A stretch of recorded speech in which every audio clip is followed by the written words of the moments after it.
Please. তোকে টাকা দিয়ে কিনেছি কি ওইসব লাগিয়ে করার জন্য? একদম কথা না বলে চুপ করে শুয়ে থাক। প্লিজ তাড়াতাড়ি করুন, ব্যথা পাচ্ছি। আমি আর ব্যথা সহ্য করতে না পেরে কান্না করে দিলাম। আর উনি ওনার ইচ্ছা মতো আমাকে ভোগ করতেই লাগলো। আর করবেই না কেন, তিনি তো টাকা দিয়ে আমাকে কিনে নিছে 2 ঘন্টার জন্য।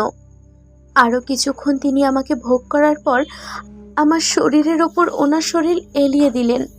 আমার ঠোঁটজোড়া ওনার ঠোঁট দিয়ে আঁকড়ে ধরলো আর আমার ঠোঁটজোড়া চুষতে লাগলেন। আমি কিছু উপায় না পেয়ে তার সাথে রেসপন্স দিতে লাগলাম, কারণ আমি এখন তার কাছে টাকায় বিক্রি হয়ে আছি। আর হাত দিয়ে তিনি আমার সারা শরীর স্লাইড করতে লাগলেন। আমার খুব বিরক্ত লাগতেছিল, কিন্তু কিছু করার নেই। মুখ বুঝে সব সহ্য করে নিতে হচ্ছে। আজ প্রথমবার শারীরিক সম্পর্ক করতেছি শুধু টাকার জন্য। জীবনে কখনো ভাবতে পারিনি টাকার জন্য নিজ ইচ্ছায় নিজের সব কিছু থেকে মূল্যবান জিনিসটা বিক্রি করতে হবে। প্লিজ, এখন আপনার দেওয়া সময় আমি আপনাকে দিয়ে দিয়েছি। এখন আমাকে ছেড়ে দিন আর আমার টাকাটা দিয়ে দিন। আর 5 মিনিট সময় দাও, আমি তোমাকে কিছু বকশিশ দিয়ে দিব। না প্লিজ, আমার ভাইয়াকে ডাক্তারের কাছে নিয়ে যেতে হবে, না হলে আমার ভাইয়া বাঁচবে না। এই 5 মিনিটের মূল্য আমার কাছে অনেক। প্লিজ এরকম কিছু করবেন না, আমাকে যেতে দিন। ওহ, এই নাও তোমার টাকা। উনি 10,000 টাকা আমাকে দিয়ে দিলেন, কারণ আগে থেকেই আলাপ করে নিয়েছিল আমাকে 2 ঘন্টা ওনার সাথে সময় কাটালে আমাকে 10,000 টাকা দিবে। আমি ওনার রুমের বাথরুমে গিয়ে একটু ফ্রেশ হয়ে নিলাম, মুখে পানি দিয়ে হাত মুখ ধুয়ে পরিষ্কার করে নিলাম। জামা কাপড় পরে ওড়নাটা ভালোভাবে গলায় দিয়ে পেঁচিয়ে মাথায় ঘোমটা দিলাম, যাতে কেউ বুঝতে না পারে, কারণ উনি অনেক জায়গায় কামড় বসিয়ে দিয়েছেন, সেগুলো স্পষ্ট দেখা যাচ্ছে। আমি বাথরুম থেকে বেরিয়ে এসে দেখি উনি সব কিছু পরে রেডি হয়ে আছে, হয়তো কোথাও যাবে। আচ্ছা, আমি তাহলে আসি, ভালো থাকবেন। এই যে শোনেন, প্লিজ যা বলবেন একটু তাড়াতাড়ি বলেন, আমাকে যেতে হবে, নয়তো আমার ভাইয়াটাকে বাঁচাতে পারবো না। এত রাতে একা, আপনি এত সুন্দর একটা মেয়ে একা রাস্তা দিয়ে গেলে তো এলাকার বাজে ছেলেদের খপ্পরে পড়তে পারেন। তাই বলি কি, আপনি আমার সাথে আসেন, আমি আপনাকে গাড়ি করে নামিয়ে দিয়ে আসব। থাক, লাগবে না, আমি একাই চলে যেতে পারবো। আমার মনে মনে ঠিক ভয় হচ্ছে। বলা তো যায় না, এই রাতের বেলায় কোথাও কখনো বের হইনি, তাই বাজে ছেলেদের খপ্পরেও কোনোদিন পড়িনি। আজকে যদি পড়ি আর আমার ইজ্জতের সাথে সাথে যদি আমার টাকাটা নিয়ে নেয়, তাহলে এই টাকাটাও দিতে পারবো না বাড়িতে। আরে বুঝতেছেন না কেন, এই এলাকায় বাজে ছেলে পেলের অভাব নেই, তাই আপনাকে অফার করলাম, যদি ইচ্ছে হয় আসেন, নয়তো চলে যেতে পারেন। আমি আর কোনো কিছু না ভেবে রাজি হয়ে গেলাম, কারণ এনাকে ভয় পেয়ে আর কি হবে, আমার সব কিছু তাকে দিয়ে দিয়েছি, তাই ওনার সাথে যাওয়াই উত্তম হবে। নয়তো রাস্তায় খারাপ ছেলেদের খপ্পরে পড়লে আত্মহত্যা করা ছাড়া আর কিছুই করতে পারবো না। তারপর আমি ওনার গাড়িতে উঠে পড়লাম। চুপচাপ ফাঁকা রাস্তায় গাড়ি চলছে, দুজনের মুখে কোনো রকম কথাবার্তা নেই, কিন্তু আমার খুব টেনশন হচ্ছে। আমার ভাইয়াকে বাঁচাতে পারবো তো, নাকি আমি ব্যর্থ হব? না না, এসব আমি কি ভাবছি, আমার ভাই ঠিক হয়ে যাবে। আমি এসব ভাবছি, হঠাৎ করে উনি আমাকে কিছু জিজ্ঞেস করলেন। আচ্ছা, আমাকে কি বলা যায় যে আপনার ভাইয়ের কি হয়েছে? লিভারের সমস্যা হয়েছে, অপারেশন করাতে হবে। মাত্র 10,000 টাকায় অপারেশন করবেন আপনি কিভাবে? মায়ের কিছু স্বর্ণ এর জিনিসপত্র ছিল, সেগুলো বিক্রি করে দিয়েছি, তাতে কিছু টাকা হয়েছে। 10,000 টাকা কম ছিল। কেউ ধার দিতে চায় না, কারণ আমার বাবা নেই যে ইনকাম করে তাদের ধার পরিশোধ করে দেবে। আমি এত করে সবাইকে বললাম যে আমি জব করে আপনাদের টাকা দিয়ে দেব 1 মাসের ভিতরে, কিন্তু কেউ রাজি হলো না। অনেক কান্নাকাটি করেছি এবং তাদের হাতে পায়ে ধরেছি, তাও তারা রাজি হয়নি। শেষ পর্যন্ত কোনো উপায় না পেয়ে তখন আমি মনে মনে ভাবতেছি ছি, এটা আমি কি করলাম? আমি এত বড় অমানুষ হলাম কি করে? একটা নিরীহ মেয়ের ইজ্জত নিয়ে নিলাম, তাও আবার টাকার বিনিময়ে। যদি একটাবার তার জীবনের কাহিনী শুনতে চাইতাম, তাহলে হয়তো আমি তার সাথে এরকম কিছুই করতাম না। আর আমিও এর আগে কোনো মেয়েকে এরকমভাবে ছুঁয়ে দেখিনি। প্লিজ কান্না করবেন না। আপনি যদি এরকমভাবে ভেঙে পড়েন, তাহলে আপনার ভাইয়ের পাশে থাকবে কে? তাও আমি আমার কান্না আটকাতে পারছি না, কান্না করেই যাচ্ছি। কেন জানি আজকে কান্না করতে খুব ভালো লাগতেছে। আপনার দেওয়া ঠিকানা মতো আমি চলে এসেছি। এখন কোন দিকে যাব? সামনে গিয়ে টানে একটা গলি পাবেন, সেই গলির সামনে আমাকে নামিয়ে দিন। আমরা এসে গেছি। এটাই কি আপনার সেই গলি? হ্যাঁ, এটাই আমার বাসা। আর আপনাকে অনেক অনেক অনেক ধন্যবাদ আমাকে এরকম উপকার করার জন্য। আচ্ছা, আপনার ভাইকে কোন হসপিটালে ভর্তি করা হয়েছে? কুড়িগ্রাম সেবা ক্লিনিক। আচ্ছা, আপনার ভাইয়ের নামটা বলবেন প্লিজ? কেন বলুন তো, আপনি আমার বিষয়ে এত জানতে চাচ্ছেন? আরে বলেন না, এমনি শুনলাম আর কি। নাম কি আপনার ভাইয়ের? মিলন। আচ্ছা, আপনি বাসায় যান। আমি আমার বাসায় চলে যাচ্ছি। একটু ইম্পর্ট্যান্ট কাজ আছে তো, নয়তো আপনাকে বাসা অবধি দিয়ে আসতাম। আরে লাগবে না, এই তো সামনে আমার বাসা। আচ্ছা ঠিক আছে, বাই। তারপর উনি দূরে চলে গেলেন আর আমি আমার বাসার ভেতরে প্রবেশ করলাম। বাসার ভেতরে প্রবেশ করে দেখি মা খাবার টেবিলে বসে আছে, হয়তো আমার জন্য অপেক্ষা করতেছে। মা, মা, তুমি এখনো ঘুমাওনি? এভাবে বসে আছো কেন? খাবার খেয়েছো? তোর আগে কি আমার খাবার গলা দিয়ে নামে? তোর আগে কি আমার খাবার গলা দিয়ে নামে? উফ, মা, তুমি এই অসুস্থ শরীর নিয়ে এখানে বসে থাকার কি আছে? অনেক রাত হয়েছে, এখন চুপচাপ আয়, খেয়ে নে। তারপর মায়ের সাথে খাওয়া দাওয়া শেষ করলাম। কি রে মা, টাকার জোগাড় করতে পেরেছিস? হ্যাঁ মা, এই যে নাও টাকা। কালকে সকালে হসপিটালের ডাক্তারকে জমা দিয়ে আমার ভাইয়ের অপারেশনটা করিয়ে নেব। একটু মুচকি হাসিতে দিয়ে মার সাথে কথাটা বললাম। মা যদি সত্যিটা জানতে পারে তাহলে আমাকে কখনোই মেনে নেবে না। তোর বাপ নেই, তাই তোকে এত কষ্ট করতে হচ্ছে, দিন নেই রাত নেই।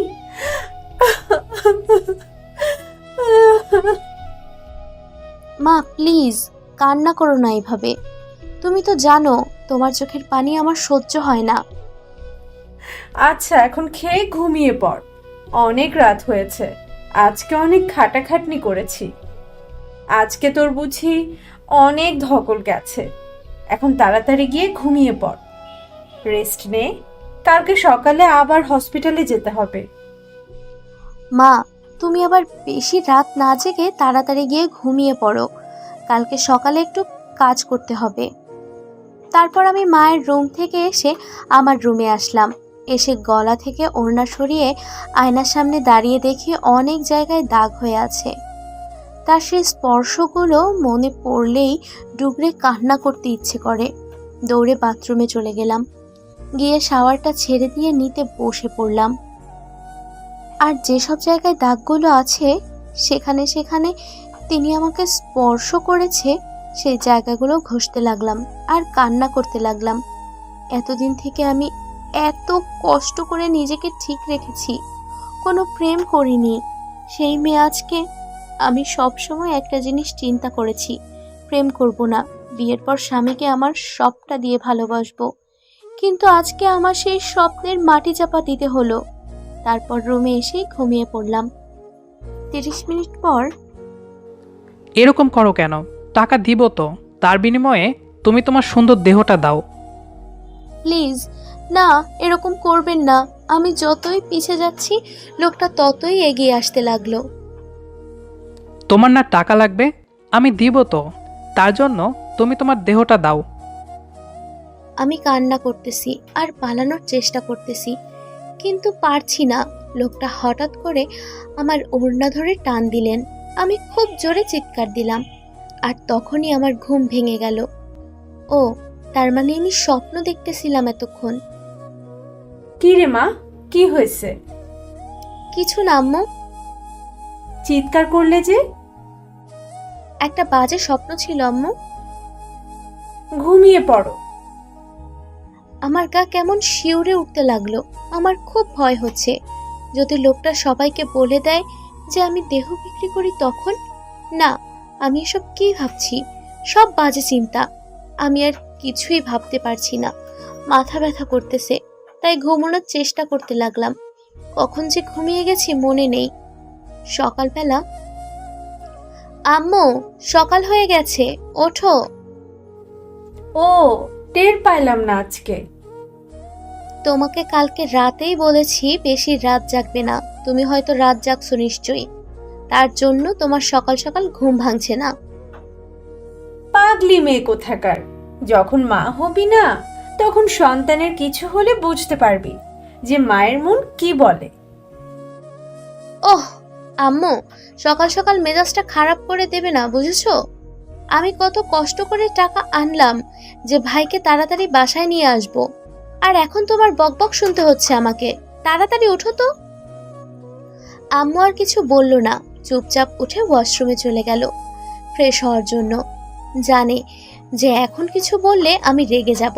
আমার ভাইকে নিয়ে আমার খুব চিন্তা হচ্ছে। আমার ভাইকে আমার মায়ের বুকে ফিরিয়ে দিতে পারবো তো? আল্লাহ, এমন কিছু আমাদের সাথে করিও না যার জন্য আমার মায়ের বুকটা খালি না হয়। যে ভাইয়ের জন্য আমি আমার সবচেয়ে বড় সম্পদ বিক্রি করে দিয়েছি, সেই ভাইটাকে তুমি নিয়ে নিও না। এদিকে গল্পের সেই ছেলেটি হসপিটালে এসে মিলনকে খুঁজতে লাগলো। এই যে নার্স, গত কয়েকদিন যাবৎ মিলন নামে কোনো পেশেন্ট আছে? হ্যাঁ আছে, তবে আপনি রোগীর কে হন? আর আমার জানা মতো রোগীর শুধু মা আর বোন আছে, তাহলে আপনি কে? আমি মিলনের ভাইয়া লাগি, আমি ওর বোনের স্বামী। ও আচ্ছা, আসেন আমি আপনাকে রুম দেখিয়ে দিচ্ছি। আমাকে রুম দেখিয়ে দিতে হবে না, এখানে সব থেকে ভালো ডাক্তারকে, আমাকে সেই রুমে নিয়ে চলুন। আপনি এসেছেন রোগী দেখতে, তাহলে ডাক্তার দেখিয়ে কি করবেন? আমি বুঝতেছি না আপনি এত কথা বলেন কেন। আপনি এই হসপিটালের নার্স, তাহলে আপনাকে আমি যেটা বলছি আপনার দায়িত্ব আমাকে সঠিক জায়গা মতো পৌঁছে দেওয়া। ওকে, আমার সাথে সাথে আসুন, এখানে একটু দাঁড়ান, আমি স্যারের সাথে কথা বলে আসি। একটু তাড়াতাড়ি করবেন প্লিজ। ওকে স্যার, আপনার সাথে কেউ একজন দেখা করতে চায় মিলন নামের পেশেন্টের ব্যাপারে। আচ্ছা, পাঠিয়ে দেন, দেখি কে তিনি। তারপর নার্স বাইরে এসে অচেনা লোকটাকে ভেতরে পাঠিয়ে দিলেন। জি বলুন, আমি আপনার জন্য কি করতে পারি? আপনাদের হসপিটালে যে মিলন নামের রোগী ভর্তি আছে তার অপারেশন করুন এখন, আর যত টাকা লাগবে আমি দিব। কিন্তু আপনি কে, আর আপনি মিলনের জন্য এত টাকা দিচ্ছেন বা কেন? আমি তো আপনাকে চিনলাম না। আর এই রোগীকে যে ভর্তি করিয়াছে আমার জানা মতে তার মা আর বোন আছে, আর কেউ নেই। তাহলে আপনি কে? আমি রোগীর দুলা ভাই। এখন কত টাকা লাগবে বলুন, আমি চেক দিয়ে দিচ্ছি। আর এখানে যে আমি এসেছি, আমি টাকা দিয়েছি অপারেশন করার জন্য, এসব কাউকে বলবেন না।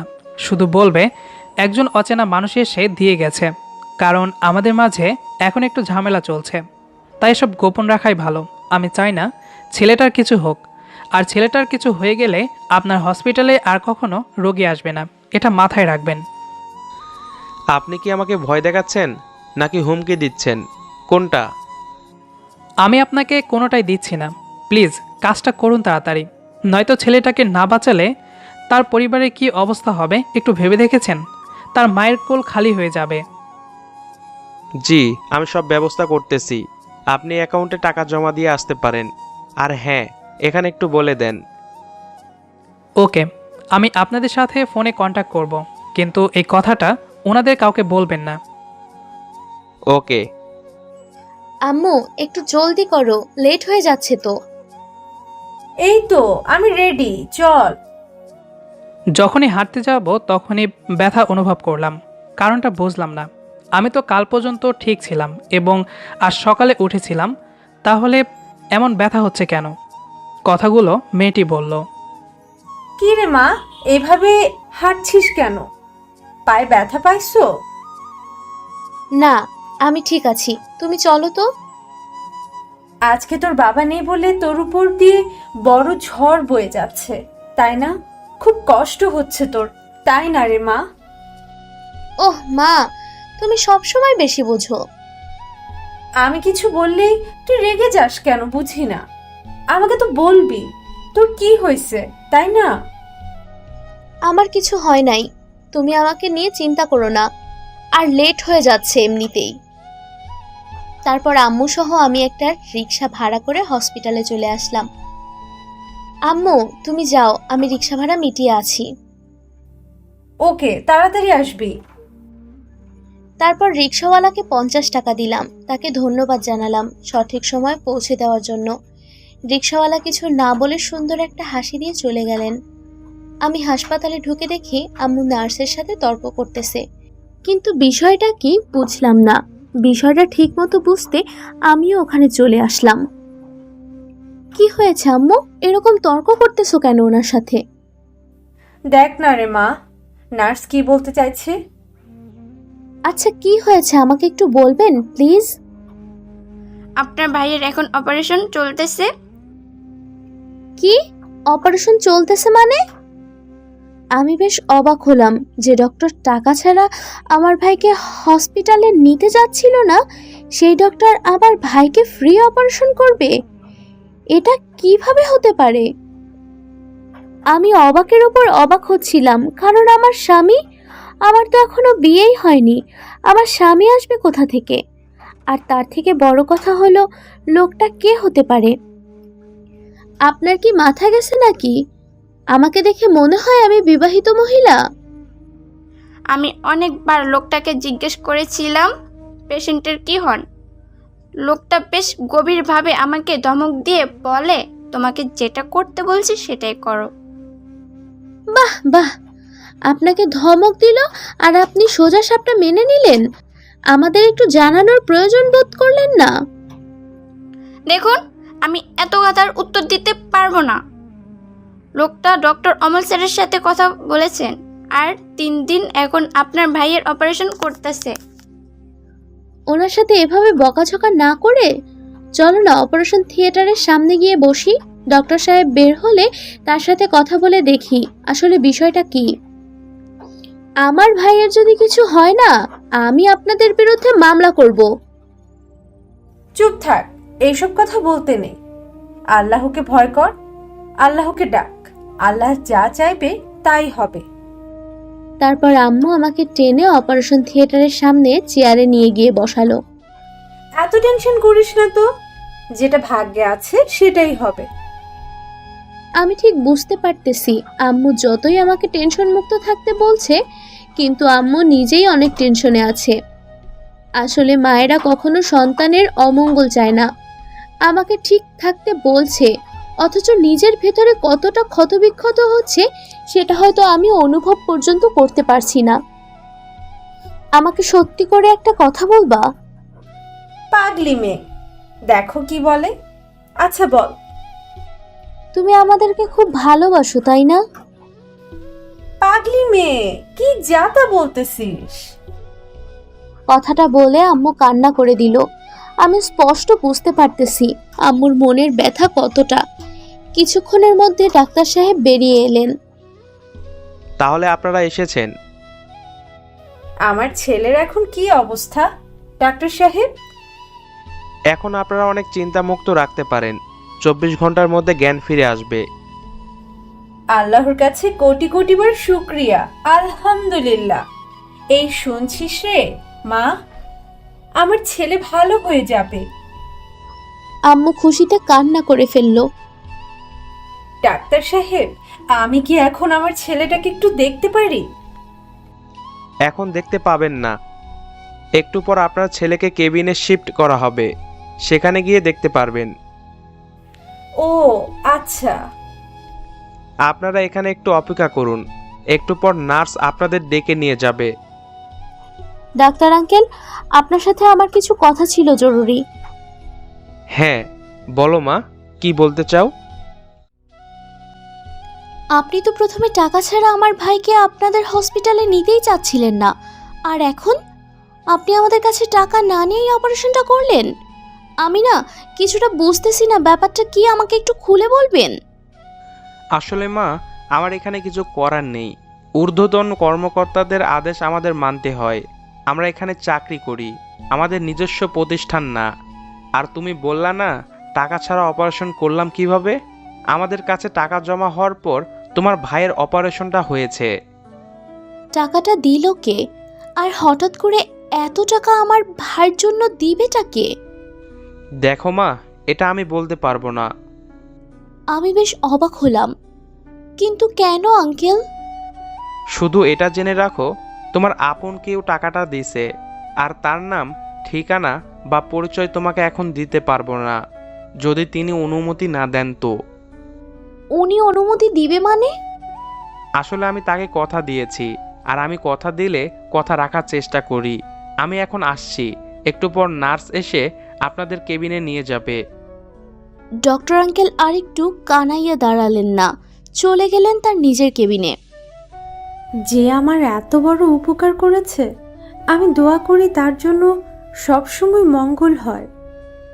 হ্যাঁ মা, এত বড় উপকার যে করেছে তার তো মঙ্গল কামনা করা আমাদের উচিত। এতক্ষণ তো ভালোই ছিলাম, এখন একটু ব্যথা ব্যথা অনুভব হচ্ছে। আর ব্যথা অনুভব হতেই আমার গতকাল রাতের কথা মনে পড়ে গেল।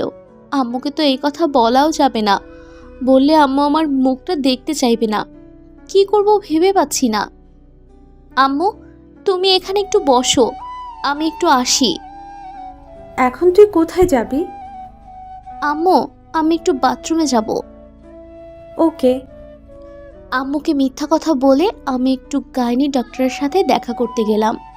ওনার সাথে কথা বলে কিছু পরামর্শের সাথে একটা মেডিসিন লিখে নিলাম, যাতে করে খুব তাড়াতাড়ি ব্যথাটা দূর হতে সাহায্য করে, নয়তো আম্মুর চোখে খুব জলদি ধরা পড়ব। টাকা মানুষকে কত কিছু করতে বাধ্য করে।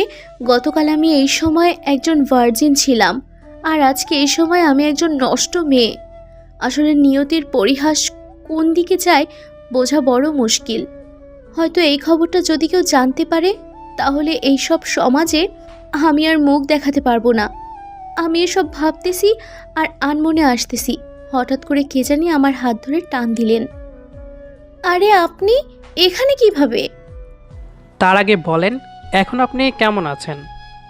আমার ভালো থাকা না থাকা সেটা পুরোটাই নির্ভর করে আমার ভাইয়ের উপর আর আমার মায়ের উপর।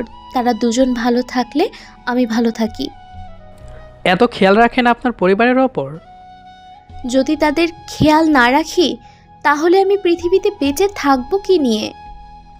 আপনার সাথে যুক্তিতে হয়তো আমি পারবো না, কারণ আপনি অনেক যুক্তি দেখাতে পারেন। আপনি বললেন না তো এখানে কেন এসেছেন?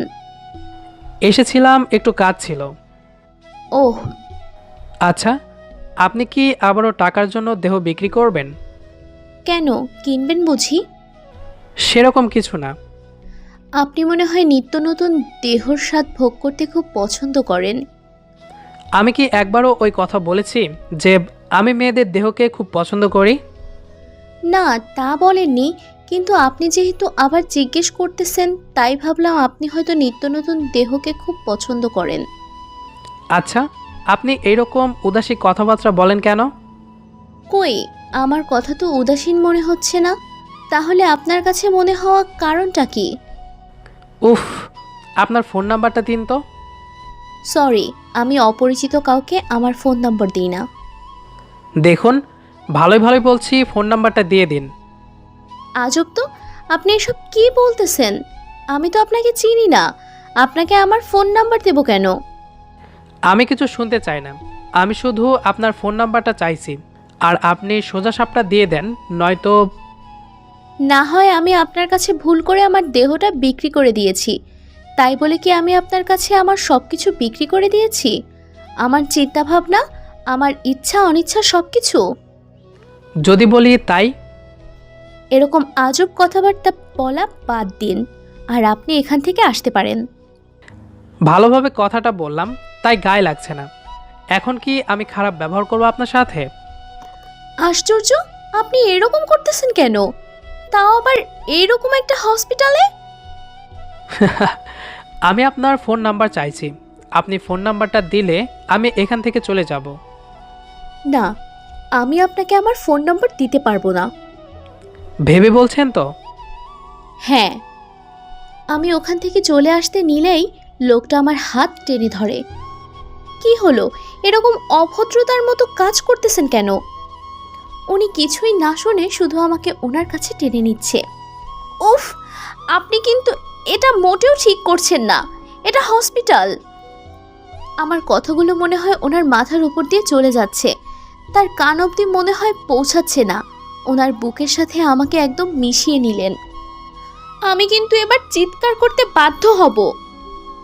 উনি তাও কিছু বলছেন না, ওনার মতো উনি কাজ করেই যাচ্ছেন। একবার পিঠে স্লাইড করতেছে তো একবার পেটে স্লাইড করতেছে। আমার একদম অসহ্য লাগতেছে। আমি তো ব্যথার জন্য দাঁড়িয়ে থাকতে পারতেছি না, কোমর ব্যথা বেড়েই চলেছে। আপনি কি পাগল হয়ে গেছেন নাকি? উনি তাও কোনো কথা বলতেছেন না। আমি আমার সর্বশক্তি দিয়ে ওনাকে সরানোর চেষ্টা করতেছি, কিন্তু তাও পারতেছি না, কারণ আমার শক্তির কাছে ওনার শক্তি অনেক বিশাল। আমি কান্না করে দিলাম ওনার এরকম ব্যবহার দেখে। আমি ভাবতে পারিনি উনি এখানে এরকমটা করবে আমার সাথে। আমার কান্নার শব্দ শুনে উনি আমাকে ছেড়ে দিয়ে কিছুটা দূরে গিয়ে দাঁড়ালেন। আমি আর আমার রাগটাকে কন্ট্রোল করতে না পারায় ওনাকে সজোরে একটা থাপ্পড় মারলাম। নিজেকে কি ভাবেন? আপনার না হয় কোটি কোটি টাকা আছে, আপনি চাইলেই দিনে 10 থেকে 12টা মেয়েকে ব্যবহার করতে পারেন। আমরা গরিব মানুষ, আমাদেরও তো টাকা পয়সা নেই। অভাবে পড়ে নিজের সবচেয়ে বড় সম্পদ সেটাকে বিক্রি করে দিছি। আর সব থেকে বড় কথা, আপনি আমাকে টাকা দিয়েছেন, আমার দেহ ভোগ করেছেন, তাহলে এখন আপনি আমার সাথে এরকম জোর করতেছেন কেন? আমি তো বলেই দিয়েছি আমার নম্বর আপনাকে দিতে পারবো না।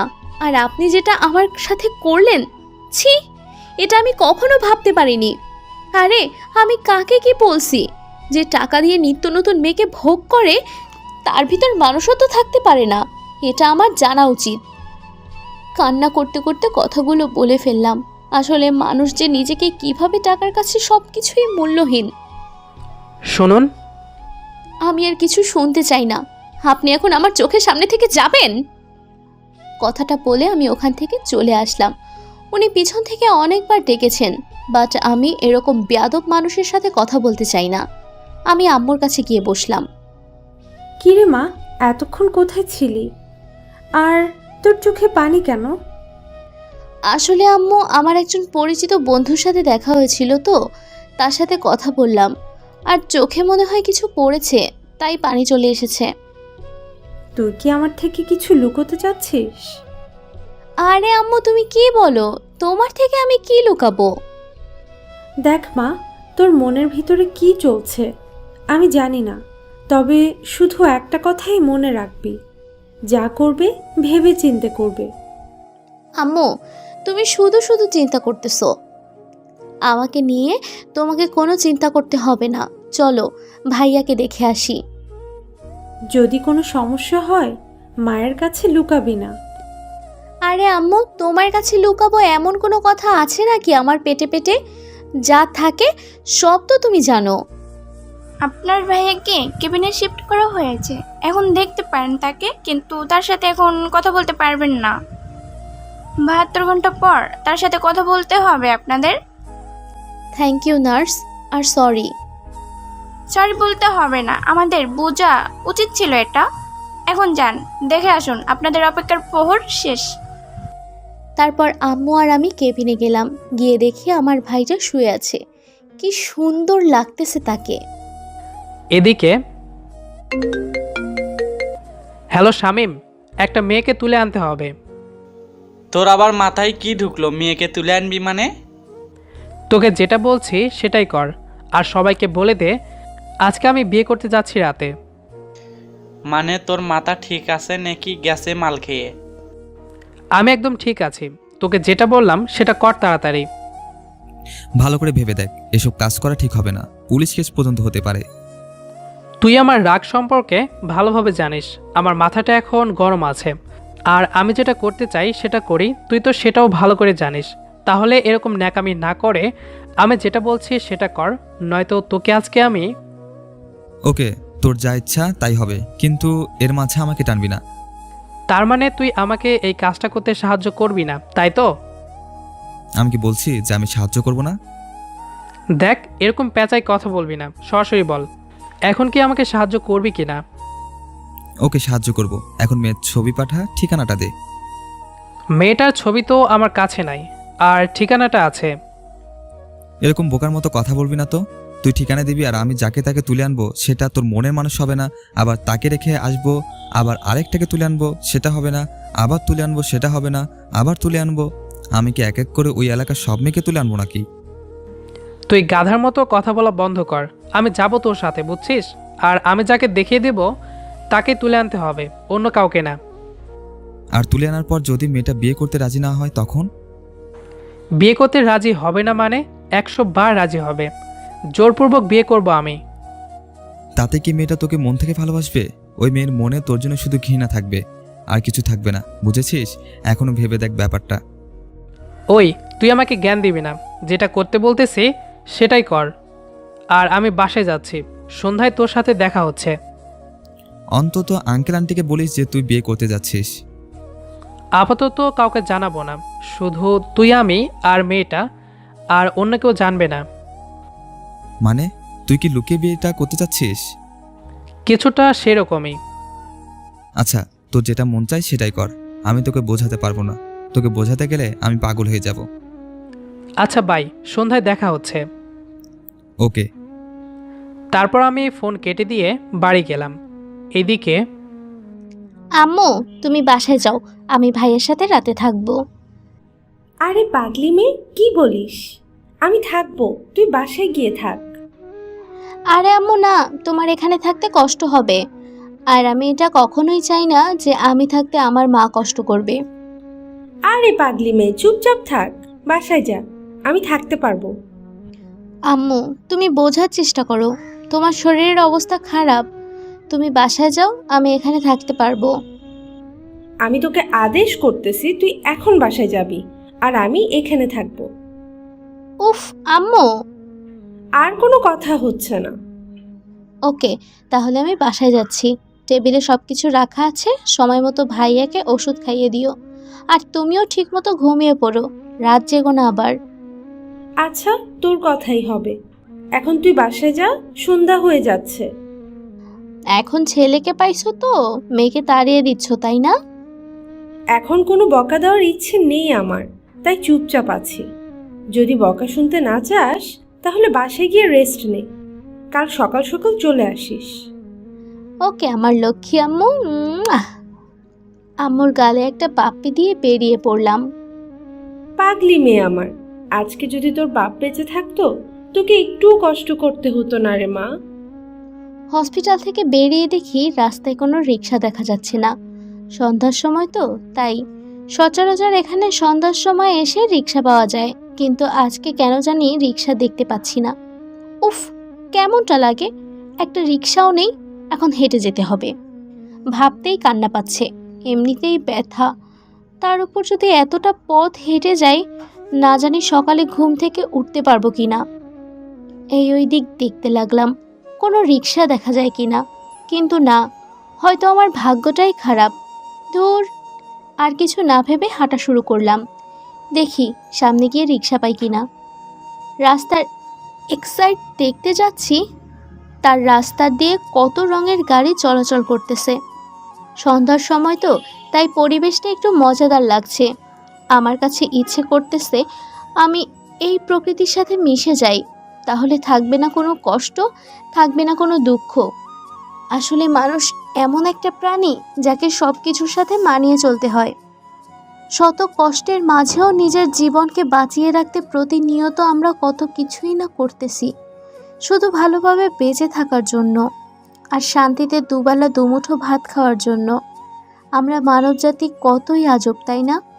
কিছু কিছু বড়লোক আছে যারা গরিবদের পেটে লাথি দেয়। হয়তো আমি যেমন দরিদ্রতার কারণে জমা সব থেকে বড় সম্পত্তি বিক্রি করে দিয়েছি, পতিতালয়ে যে মেয়েগুলো আছে তারা হয়তো পেটের দায়ে এইসব কাজ করতে বাধ্য হয়। আসলে প্রতিটা পতিতা নারীকে জিজ্ঞেস করলে তার অতীতটা জানতে চাইলে তার মুখ থেকে শুনতে হবে নানা করুণ কাহিনী, যেটা আপনার মনকে নাড়া দিতে বাধ্য করবে। আনমনে এসব ভেবেই যাচ্ছি আর রাস্তার এক সাইডে হেঁটে যাচ্ছি। হঠাৎ করে একটা গাড়ি আমার সামনে এসে দাঁড়ালো। আমি অনেকটা ভয় পাইছি।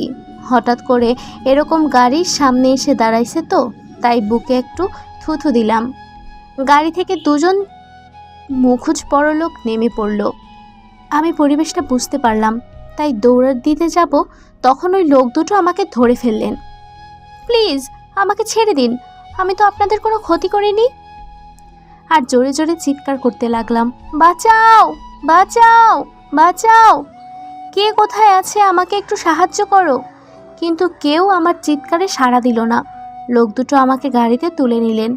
আমি গাড়িতে অনেক চিৎকার করতে লাগলাম এবং বাইরের মানুষকে ডাকতে লাগলাম, আমাকে বাঁচাও।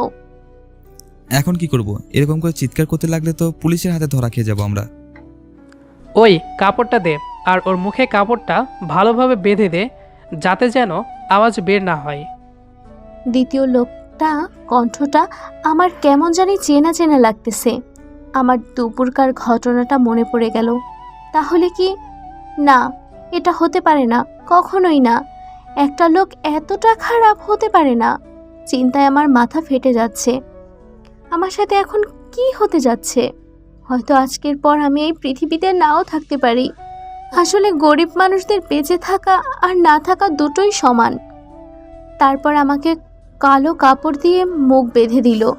আমি আর কোনো রকম শব্দ করতে পারতেছি না, শুধু ওহ আহ শব্দ বের হচ্ছে মুখ দিয়ে। আর গাড়িটা প্রচুর গতিতে চলতেছে, মনে হচ্ছে যে কোনো সময় অ্যাক্সিডেন্ট হবে।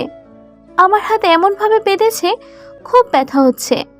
ব্যথা সহ্য করতে না পেরে কান্না করে দিলাম। কান্না করা ছাড়া আমার আর কোনো উপায় হচ্ছে না। কি করব? আমার তো জীবনটাই শেষ। আজকের পর হয়তো আমি কালকে সকালে সূর্য দেখতে পাবো না। আমি মারা গেলে আমার মা আর ভাইটাকে কে দেখবে? এটা মনে পড়তেই আমার বুক ফেটে যাচ্ছে। কি হবে আমার মা আমার ভাইয়ের? কিছুক্ষণ পর গাড়িটা দাঁড়ালো। ভেতরে সবকিছু রেডি আছে, তুই ভাবিকে নিয়ে আয়। জলদি ভেতরে যা, সবাইকে বল কোণে এসে গেছে, আর কাজীকে বল সব কিছু রেডি করতে। এসব ওনারা কি কথাবার্তা বলছেন? কাজী, বিয়ে, কোণে, আমার তো সব মাথার উপর দিয়ে যাচ্ছে। এখানে আবার কার বিয়ে হতে যাচ্ছে? আর আমাকে যদি বিয়ে বাড়িতে নিয়ে আসবে, তাহলে এইভাবে বেঁধে তুলে আনতে যাবে কেন? ভালোভাবে তো আনতে পারতো। না, নিশ্চয়ই এখানে কোনো রহস্য আছে, না হলে আমাকে এভাবে নিয়ে আসতে যাবে কেন? আর ভাইয়াটা পুলিশের ভয় পাচ্ছেন কেন? না, আর কিছু ভাবতে পারছি না। এসব কি হচ্ছে আমার সাথে? একদিকে তো আমার মা আর ভাইয়ের টেনশনে আমার মাথা ফেটে যাচ্ছে। আমাকে গাড়ি থেকে জলদি নামিয়ে উনি ওনার ঘাড়ে তুলে নিলেন, যেভাবে কিডন্যাপাররা কাউকে কিডন্যাপ করে নিয়ে যায়। আমাকে ঘাড়ে তুলে নিয়ে এত তাড়াতাড়ি তিনি বাড়িটার ভেতর ঢুকে গেলেন। আমার খুব ভয় হচ্ছে। আমি খুব লাফালাফি করতেছি, কিন্তু কোনো প্রকার শব্দ করতেছি না, কারণ আমার মুখ বাঁধা। ভেতরে প্রবেশ করে আমি তো অবাক, কি হতে যাচ্ছে এখানে? আর এসব কি? এখানে দেখতেছি পুরাই বিয়ের ফাংশন। উফ না, আর কিছুই ভাবতে পারছি না। কি হবে আমার সাথে এখানে? কাজী সাহেব, আপনি সব কিছু তাড়াতাড়ি শুরু করুন। আরে বাবা, বিয়ে জিনিসটা একটু ধীরে হয়, তুমি এত তাড়া দিচ্ছ কেন?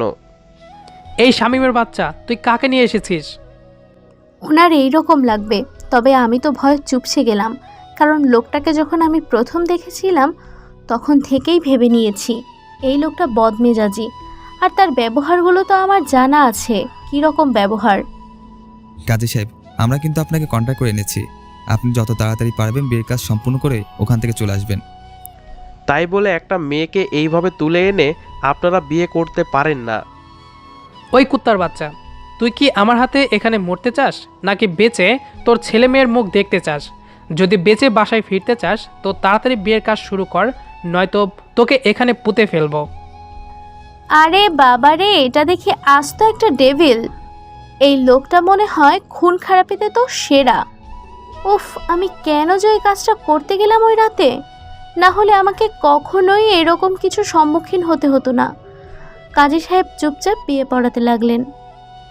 মিয়াজিপাড়া নিবাসী মোহাম্মদ আব্দুস সাত্তারের দ্বিতীয় পুত্র মোহাম্মদ মাহিন আল ইসলাম 1 টাকার দেনমোহর ধার্য করিয়া সরকারপাড়া নিবাসী মৃত মোহাম্মদ সলিম মিয়ার প্রথম কন্যা মোসাম্মদ দীপা সুলতানা বিবাহ বন্ধনে আবদ্ধ করা হইল। বলো মা কবুল। চুপ করে আছি, কারণ এখনো আমার মুখে কাপড় দিয়ে বাঁধা। বলো মা কবুল। আমি এত চিৎকার করে বলতে চাই যে আমি এই বিয়ে করতে পারবো না, কিন্তু আমার মুখ তো বাঁধা, শব্দ বের হচ্ছে না। কি হলো, ভালোই ভালোই কবুল বলবা নাকি আমার আঙ্গুলটা বাঁকা করতে হবে আবার? কিরে, কেউ এভাবে বিয়ে করে? শালা তুই চুপ থাক। আমার বিয়ে আমি যেভাবে ইচ্ছা সেভাবে করব। তুই কোনো কথা বলবি না, চুপচাপ বসে তামাশা দেখ। আমি এত বিয়ে বাড়িতে গেছি, এত বিয়ে দেখেছি, কোনোদিন দেখি না যে মেয়ের মুখে কাপড় বাঁধা। মেয়ের কথা বলতে পারবে না, কিন্তু বিয়ে হবে। তাই তো, আমি তো এতক্ষণ খেয়ালই করি নাই যে মেয়ের মুখে এখনো কাপড় বাঁধা। আচ্ছা মিয়া, আপনি আপনার বউকে ভালো করে দেখবেন না? আপনার জ্ঞান কি সব উধাও হয়ে গেছে? বিয়ের জন্য পাগল হয়ে গেছেন, তাই না? সবাই কি হাসাহাসি করতেছে? এদিকে আমার কান্না কেউ দেখার মতো কেউ নেই। হয়তো এখানে আমি যতই নানা বলি না কেন, কিছু হবে না। আমাকে বিয়ে করবে আজকে রাতেই। উফ, তারপর আমার মুখ থেকে কাপড়টা সরিয়ে নিল, আর আমি জোরে জোরে নিঃশ্বাস নিতে লাগলাম, কারণ এতক্ষণ থেকে ভালোভাবে নিঃশ্বাস নিতে পারিনি। আর কিছুক্ষণ থাকলে হয়তো মরেই যেতাম। এই মেয়ে, এখন সোজা সাপটা কবুল বলে দে। যদি তোর ভাইয়ের আর তোর মায়ের মানে আপনি এতটা জঘন্য? ভালোই ভালোই বলতেছি, নয়তো তোর ভাইয়া তোর মা কালকে সকালে সূর্যটা দেখতে পারবে না। ছি, একটা মানুষ এতটা খারাপ হতে পারে, এতটা জঘন্য হতে পারে? আপনাকে না দেখলে হয়তো বুঝতাম না। এখন চুপচাপ কবুল বল। যত তাড়াতাড়ি কবুল বলবি তত তোর মা আর ভাইয়ের জন্য মঙ্গল হবে, কারণ এখন তারা অনেক কষ্টে আছে। মানে কি বলতে চাচ্ছেন আপনি? আমার মা আর ভাই ওর যদি কিছু হয় তো আমি আপনাকে মেরে ফেলবো। শামিম, ভিডিও ফুটেজ ওকে দেখা, নয়তো কবুল বলবে না। এসব আমি কি দেখতেছি? আমার মা আর ভাইয়া সুন্দর ঘুমিয়ে আছে, কার কয়েকজন লোক বন্দুক হাতে তাদের দিকে তাক করে আছে। হয়তো আমি কবুল না বললে আমার মা আর ভাই এ দুনিয়াতে বেঁচে থাকতে পারবে না। এসব দেখার পর আমি নিস্তব্ধ হয়ে গেছি। আমার পুরো দুনিয়াটা যেন উলটপালট হয়ে যাচ্ছে। এসব দেখার আগে যদি আমি মরে যেতাম বা আমাকে ধর্ষণ করে মেরে ফেলতো তাই সহ্য হতো, কিন্তু প্রতিনিয়ত ধর্ষণ হতে হতো না এই পশুটার হাতে আমাকে। কবুল বলবি নাকি তোর পুরো ফ্যামিলিকে মেরে ফেলবো? আমি বাধ্য হয়ে কবুল বলে দিলাম। কবুল বলে দিয়ে কান্না করতে লাগলাম, কারণ এখন আমার নিত্য সঙ্গী হবে কান্না। প্রতিদিন রাতে ধর্ষণ করবে ওনার ইচ্ছা মতো আমাকে, ভোগ করবে, ছিঁড়ে খাবে। সংক্ষেপে বিয়েটা সম্পন্ন করে কাজে চলে গেলেন। শামিম, তুই এখন বাসায় যা, আর এই খবরটা কাউকে জানাবি না এখন। তার মানে উনি আমাকে এখানে লুকিয়ে বিয়ে করলেন, যাতে যেন প্রতিদিন ধর্ষণ করতে পারে, বৈধ ধর্ষণ। তবে মেয়েটার উপর অতিরিক্ত কিছু করিস না, যাতে বেঁচে থেকেও মরার মতো বাঁচতে হয়। তুই এখন চুপচাপ চলে যা, আর আমি আমার বউকে কিভাবে রাখবো, কিভাবে দেখবো, কিভাবে আদর করব, সেটা একান্তই আমার ব্যাপার। তোর এই বদমেজাজি রাগের কারণে একদিন তোকে পস্তাতে হবে। সেই দিনই শামীমের কাছে এসে তোকে কান্না করতে হবে। দেখে নিস, কথাটা মিলিয়ে নিস। মাহিনের কখনো এরকম সময় আসবে না। শামীম ভাই আর কোনো কথা না বলে চুপচাপ ওখান থেকে চলে গেলেন। জানে এখানে কথা বলা তার বৃথা হবে। শামীম ভাই চলে যাওয়ার সাথে সাথে উনি আমার হাত ধরে একটা রুমের দিকে নিয়ে যেতে লাগলেন। বুঝতে পারলাম এখন আমাকে ভোগের শিকার হতে হবে। তোর সাহস কত বড়, তুই আমাকে ফোন নাম্বার দিস নাই? আমি শুধু অবাক হয়ে তাকিয়ে আছি ফোন নম্বরের জন্য। এত কিছু। এখন ফোন নাম্বার না, তোকে আমি প্রতিদিন এই ধর্ষণ করব। আমি আর কান্নাটা আটকে রাখতে পারলাম না। তোর এরকম ন্যাকা কান্নার কোনো মূল্য আমার কাছে নেই, তুই শুধু আমার কাছে ভোগের পণ্য। কথাটা বলে উনি আমার বুক থেকে ওড়নাটা টেনে নিলেন। আমি আমার দুই হাত দিয়ে আমার বুক ঢেকে রাখলাম। উফ, কি লজ্জা, কি লজ্জা, লজ্জাপতি রে। তোর লজ্জা আমি বের করতেছি, দাঁড়া। ওনার মুখ থেকে এরকম নোংরা কথাগুলো আমার কলিজায় কেটে যাচ্ছে। ওনার প্রতিটা কথা যেন আমার গায়ে কাটার মতো জ্বালা দিতে লাগলো। আজকে আমি তোকে সবকিছু খুলে তোর সাথে ডান্স করব। কথাটা বলে উনি আমার দিকে এগিয়ে আসতে লাগলো, আর আমি পিছিয়ে যেতে লাগলাম। আমি কখনোই ভাবতে পারিনি জীবনে এরকম একটা সময় আমার সামনে এসে দাঁড়াবে, আর আমি আমার কান্নাটার চার দেয়ালের মাঝে বন্দী। প্লিজ, আপনি একটু শান্ত হয়ে বসেন প্লিজ। অনেক কষ্টে কথাটা মুখ দিয়ে বের করলাম। ওনার রাগ দেখে আমি পুরোটাই শুদ্ধ হয়ে গেছি। কি হচ্ছে আমার সাথে এখানে? কেন এত তাড়াতাড়ি তোর দেমাগ শেষ হয়ে গেল? আমি আমার কিসের জন্য দেমাগ দেখাবো আপনাকে? আমার যা কিছু ছিল সব তো আপনি লুটে নিয়েছিলেন। আমি তোর দেহ লুটে নিয়েছিলাম, এটাই বলতে চাচ্ছিস তুই, তাই না? আসলে আপনি আপনার রাগটা একটু কন্ট্রোল করেন আর শান্ত হয়ে বসে আমার কথাগুলো শোনেন প্লিজ। তোর কোনো কথা শোনার আমার সময় নেই। এখন থেকে তুই শুধু আমার কথা মতো চলবি, নয়তো আমি কখন কি করে বসবো সেটা নিজেও জানি না। কথাটা বলে উনি আমার হাত ধরে টেনে আমাকে বিছানায় ফেলে দিলেন। প্লিজ, এরকম কিছু করবেন না, আমার কিছু সমস্যা আছে। তাতে আমার কি হয়েছে? আপনি বোঝার চেষ্টা করুন। এখন আমি আপনাকে সেই সুখটা দিতে পারবো না, আর একটা মেয়ের ইচ্ছার বিরুদ্ধে কিছু করলে সেটা ধর্ষণের শামিল হবে। আপনি একটু বুঝুন, এখন তো আমি আপনার বউ, তাই না? তুই কোনোদিন আমার বউ হওয়ার যোগ্য ছিলি না, আর হবিও না, বুঝছিস? আমি তো তোকে শুধু ভোগ করার জন্যই বিয়ে করেছি। আমি কখনো এটা আশা করিনি ওনার মুখ থেকে, আর আমি এর থেকে ভালো কিছু আশা করতে পারি না। আমার মতো মেয়ের সাথে এরকমটাই হয়। যে মেয়ে সামান্য 10,000 টাকা জোগাড় করতে পারে না, তার জন্য দেহ বিক্রি করতে হয়, সেই মেয়ের সাথে আর কি হতে পারে? এখন তো আমার কোনো কথার মূল্য থাকবে না। তারপর উনি আমার উপর শুয়ে পড়লেন। আমার ঠোঁটে তার ঠোঁট দুটো ডুবিয়ে দিয়ে ননস্টপ কিস করতে লাগলেন। আমার খুব বিরক্ত লাগতেছে, কারণ এখন আমার এসব সহ্য হচ্ছে না। আমি ওনাকে এত সরানোর চেষ্টা করতেছি, কিন্তু আমি তার শক্তির সাথে পেরে উঠতে পারতেছি না। আমার ঠোঁট থেকে ওনার ঠোঁট দুটো সরিয়ে আমার গলায় ওনার ঠোঁট দুটো ডুবিয়ে দিলেন এবং ননস্টপ কিস করতে লাগলেন। ওনার প্রতিটা স্পর্শ আমার অসহ্য লাগতেছে। ইচ্ছা করতেছে যদি আমার শক্তি থাকতো তাহলে ওনাকে এখানে মেরে ফেলতাম, কিন্তু আমি তার সাথে এখন পারবো না। আস্তে আস্তে যখনই আমার জামার পিন খুলতে লাগলেন, প্লিজ এরকম কিছু আজকে আমার সাথে করবেন না, আমি খুব অসুস্থ, আপনি বোঝার চেষ্টা করেন।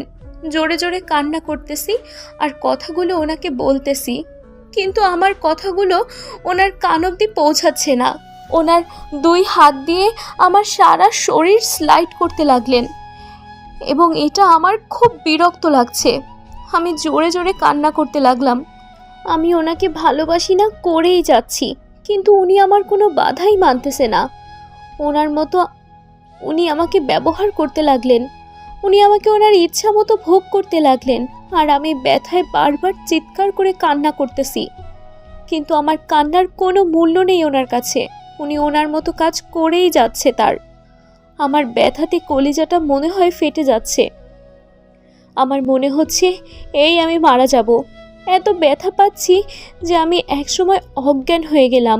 যখন আমার জ্ঞান ফিরল তখন দেখি আমি একদম ঠিক আছি। আমার শরীরে কোনো ব্যথা অনুভব হচ্ছে না, বা আমি কোনো রকম অস্বস্তি বোধ করতেছি না। এটা কিভাবে সম্ভব? এত তাড়াতাড়ি আমি এতটা সুস্থ?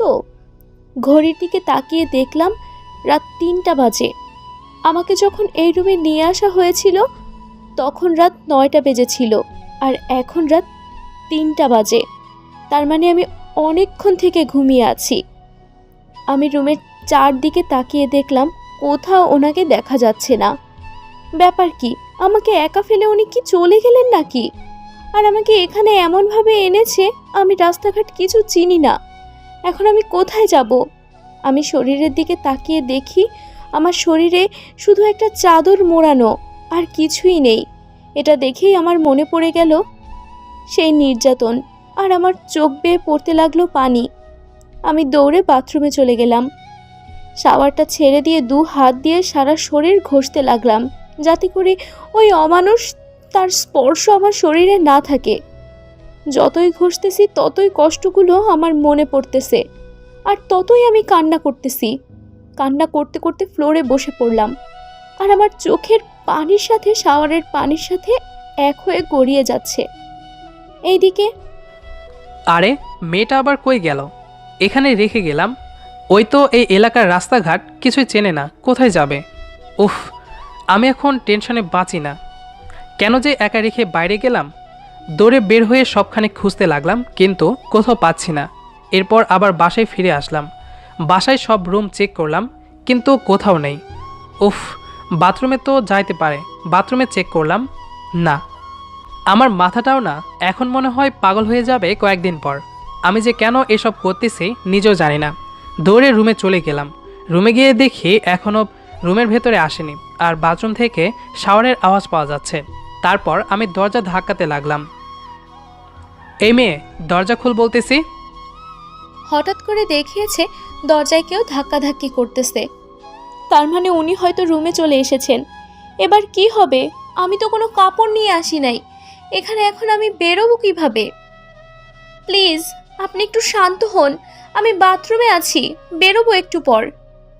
এতক্ষণ কেউ বাথরুমে থাকে? তাড়াতাড়ি বের হন। এই যে শুনুন, আমাকে একটু হেল্প করবেন? বলেন দেখি কি করতে পারি। ওনার মুখ থেকে আপনি ডাক শুনে মনে হচ্ছে ওনার এখন মনে হয় কোনো রাগ নেই। আসলে আমার গায়ে কিছু নেই, আই মিন কোনো কাপড় নিয়ে আমি বাথরুমে প্রবেশ করিনি।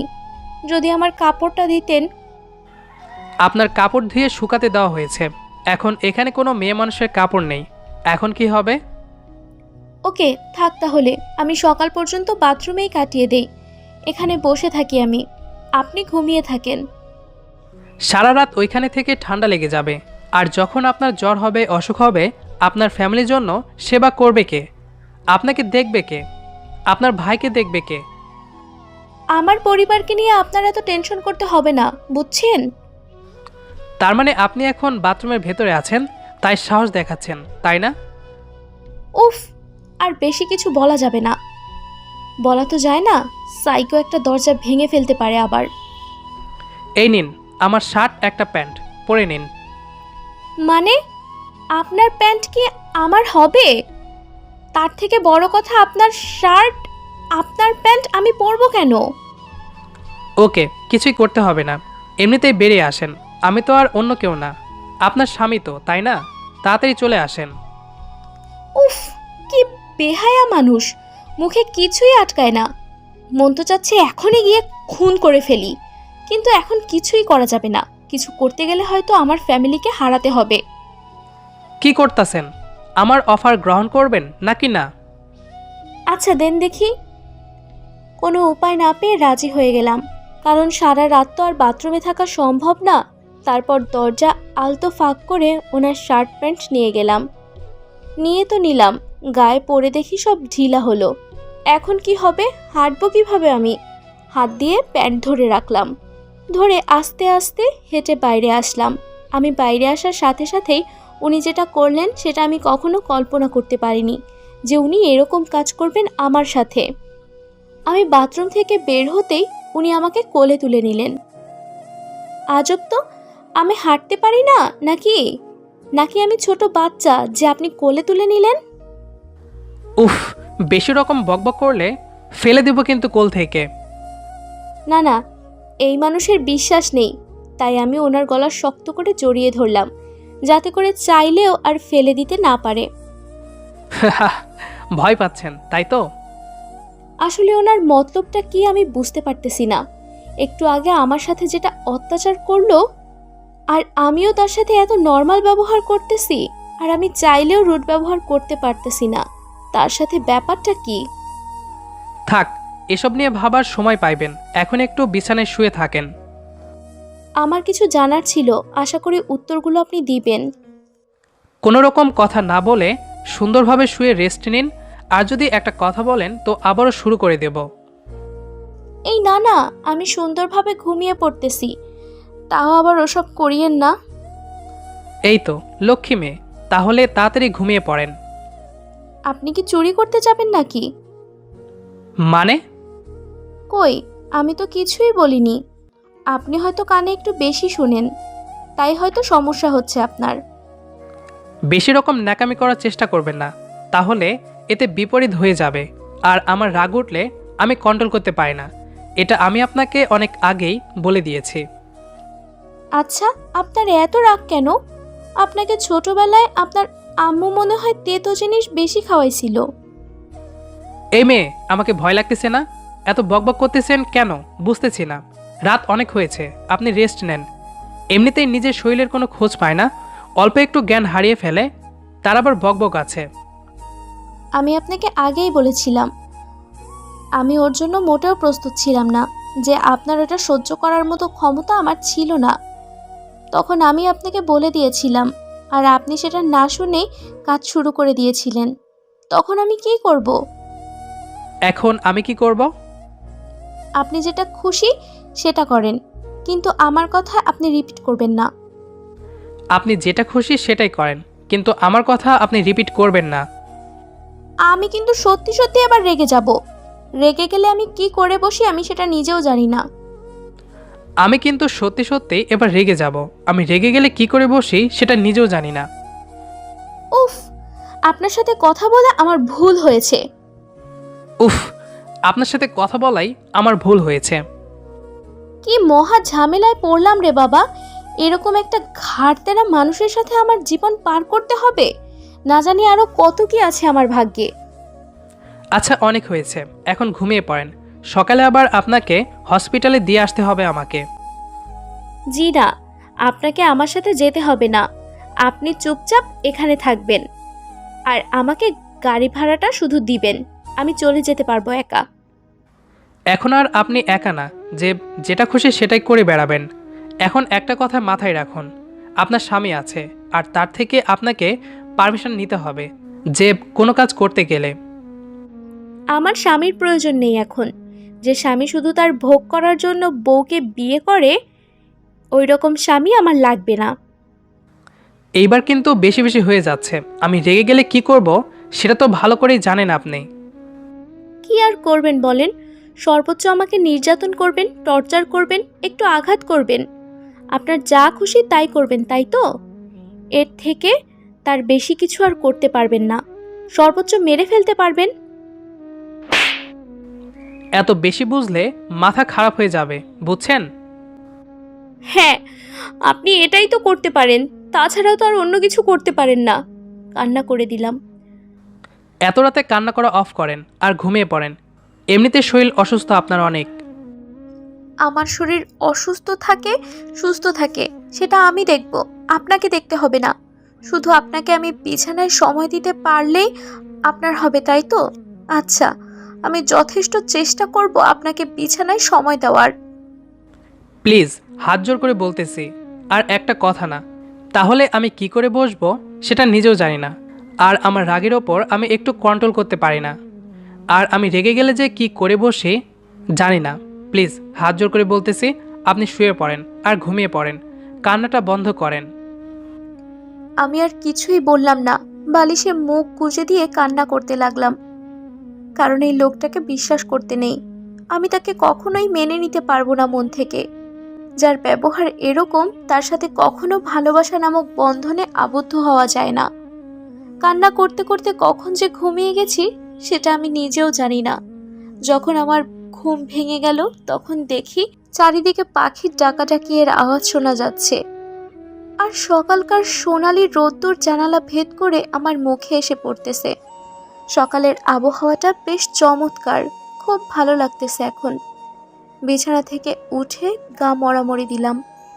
একটু গায়ে ব্যথা অনুভব হচ্ছে, উঠতে ইচ্ছা করতেছে না, তাই আবার শুয়ে পড়লাম কাঁথাটা গায়ে টেনে নিয়ে। কাঁথাটা বুকের মধ্যে ভালোভাবে আঁকড়ে ধরে শুয়ে আছে। চোখ বন্ধ করে হঠাৎ করে রুমে কারো আসার শব্দ পেলাম। চোখটা আলতো খুলে দেখলাম ওই লোকটা। এই যে সকাল হয়ে গেছে, আপনার কি ঘুম হয়েছে নাকি আরও কিছুক্ষণ ঘুমাবেন? আমি চুপচাপ চোখ বন্ধ করে আছি, কোনো সাড়া দিচ্ছে না তার কথায়। আপনি কি এখনো ঘুমিয়ে আছেন নাকি ঘুমের ভান ধরে আছেন? আমি তাও কোনো কথা বলতেছি না। তারপর দেখি উনি আমার পাশে বসে হাতের আঙুলের ভেতর ওনার হাতের আঙুল দিয়ে মুষ্টি বদ্ধ করে নিলেন খুব শক্ত করে। আমি একটু ব্যথা পেলেও চুপচাপ শুয়ে আছি, কোনো রকম রেসপন্স দিলাম না, কারণ একটু রেসপন্স দিলে উনি বুঝে যাবেন যে আমি জেগে আছি। তারপর উনি ওনার বাঁ হাত দিয়ে আমার চুলগুলো কানের ওপর দিয়ে গুজে দিচ্ছে। হয়তো আজকের এই অনুভূতিটা অন্যরকম হতে পারত যদি তিনি আমার সাথে এরকম খারাপ ব্যবহার না করে আমাকে ভালোবাসা দিয়ে আগলে রাখতেন তাহলে। কিন্তু এখন ওনার জন্য আমার মনে কোনো রকম ভালোবাসা নেই, আছে শুধু ঘৃণা। একটু পরে উনি ওনার ঠোঁট দুটো দিয়ে আমার কপালে আলতো স্পর্শ করে দিলেন। আর এই স্পর্শটা এমনভাবে করেছেন আমার সারা শরীর কেঁপে উঠল। আমিও চোখ বন্ধ করে থাকতে পারলাম না, চোখটা খুলে ফেললাম। কি হচ্ছে এসব? তার মানে আপনি এতক্ষণ ঘুমের ভান ধরেছিলেন, তাই না? এটা একান্ত আমার ব্যাপার, আপনাকে বলতে যাব কেন? আচ্ছা, আমাকে বলতে হবে না। আপনার কাপড়গুলো শুকিয়ে গেছে, এই যে এনে দিলাম, তাড়াতাড়ি পরে নিন। আমি একটু বাইরে আছি, আর একটু পরে গাড়ি আসবে। হসপিটালে যেতে হবে আপনার ভাইকে আনতে। জি না, আমি আপনার সাথে যাচ্ছি না। আমি একাই যাব আর আপনি আমার সাথে যাবেন না। কেন? আমি গেলে সমস্যা কি? চিন্তা করবেন না, আমি আমার ফোন নাম্বার আপনাকে দিয়ে যাচ্ছি। আপনার যদি আমাকে ভোগ করার ইচ্ছে হয় তো চলে আসেন আমাকে ফোন করে, আমি সব কিছু রেডি রাখবো। প্লিজ, এখন আমি এসব কথা নিয়ে কোনো আলোচনা করতে চাচ্ছি না। আপনার ইচ্ছা, আপনার ফোনটা দিন, আমি আমার ফোন নাম্বার দিয়ে দিচ্ছি। ফোন নাম্বার লাগবে না, আমি তোমার সাথে যাচ্ছি, এটাই ফাইনাল। ও, আমাকে বিশ্বাস করতে পারতেছেন না তাই তো? মনে করতেছেন হারিয়ে যাব? সেরকম কিছু না, উল্টাপাল্টা ভাববেন না প্লিজ। আমি কখনো উল্টাপাল্টা ভাবি না। আমি যা ভাবি ভালো কিছু ভাবি, আর আমার ভাবনাটা সত্যিই হয়। আমি আগেই বলেছি, আপনার যুক্তির সাথে আমি কখনো যুক্তি দিতে পারবো না, তাই আমি বাইরে যাচ্ছি। আপনি আপনার কাপড়টা পরে নিন। কথাটা বলে উনি বাইরে চলে গেলেন, আর আমি উঠে ওয়াশরুমে চলে গেলাম। তারপর ওনার দেওয়া শার্ট আর প্যান্টটা খুলে আমার কাপড়গুলো পরে নিলাম, আর ওনার শার্ট প্যান্ট ভালোভাবে ধুয়ে বাইরে শুকাতে দিয়ে রুমে আসলাম।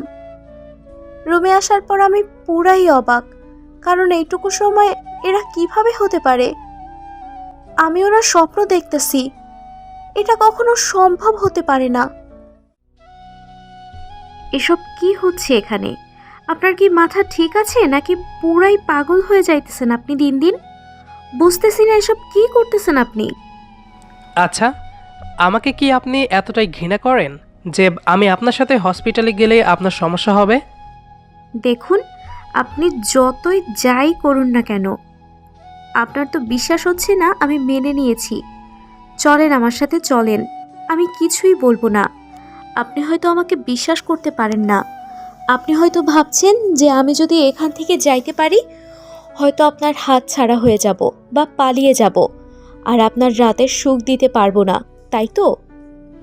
সবসময় আপনি বিছানার কথাটা টেনে আনেন কেন? আর সবসময় আমাকে রাগাতে কি আপনার খুব ভালো লাগে, তাই না?